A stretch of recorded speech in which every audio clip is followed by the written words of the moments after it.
Hi guys. Okay, so we're going to talk about transformations to the rational function and how to graph it.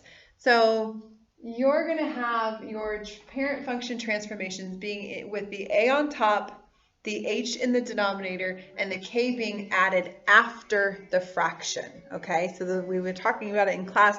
You need to make sure that we know where the transformations belong. So here's the formatting of what we've got. So we're going to talk about example 1 where we have 3 over x minus 2 plus the 1. Now what I want to do is I want to take a second to go ahead and identify those transformations. So we're going to identify that we have an a in the numerator. And then we're going to talk about how this negative 2 is your h, it's a negative h. And then lastly we have this additional piece which is going to be our k, and it's a positive k. Now I'm hoping that you guys are using your notes to cross-reference this. So if I have an a greater than 1, then I have a vertical stretch. So it should look a little different than the graph that we made earlier today. If I have a negative h, it means to go in the opposite direction of what I think. So I'm going to go right 2, and then I'm going to have a vertical transformation up 1.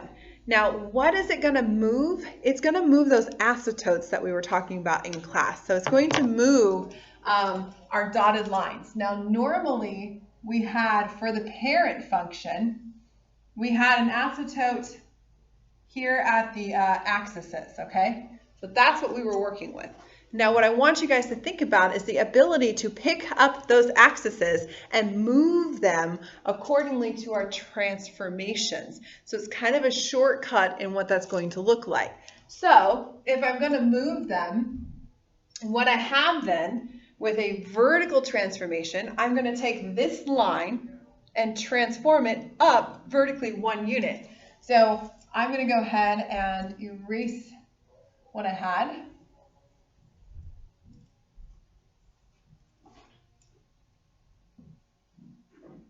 And then what I'm going to do is I'm going to go ahead and move that up 1 spot.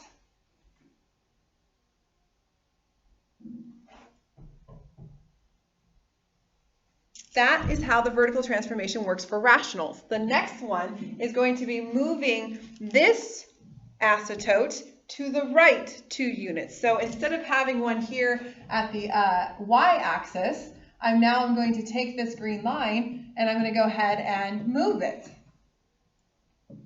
2 units to the right, 2 units to the right.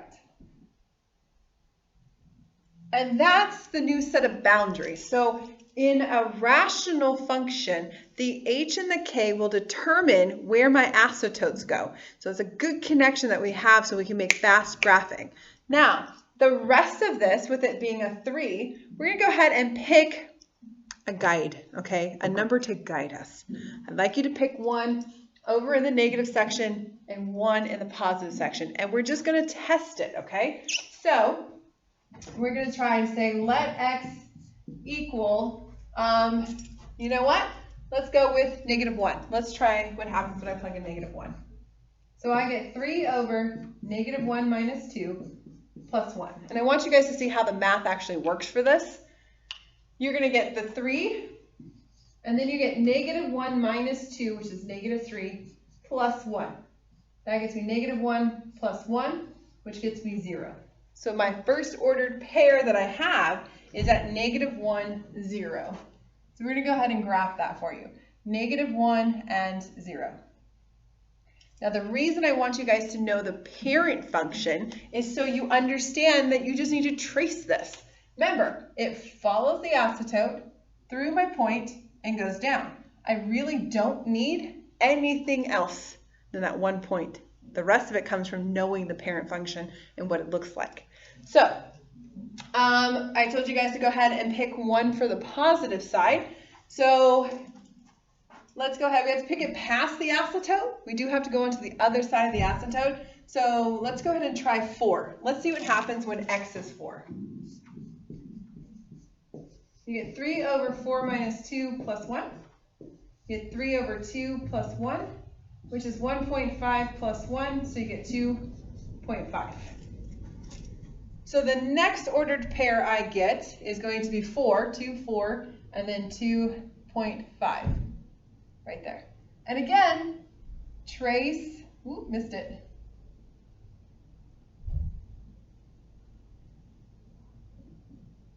Trace your asymptotes.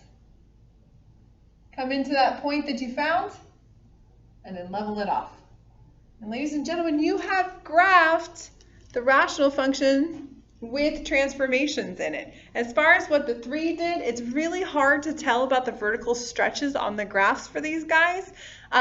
Basically what happens is this little curvy piece gets closer to the asymptotes when it's been vertically stretched, and then it gets further away when it's been vertically compressed. But that's why we're using just the 1 point as kind of as a guide on where to take us. Other than that, our biggest concerns are where the asymptotes fall. And again, your asymptotes are going to be given to you by the H and the K. But if I had to describe those transformations once again, the transformation would be vertically stretched by 3. That's the A. Shifted right 2. That's the H coming from the -2. Vertically shifted up 1. That's the K being added after the fraction. Now, I'm going to go ahead and talk about what happens when we have a negative as our A, but I'm going to do that on a second video. So, to be continued. See you soon.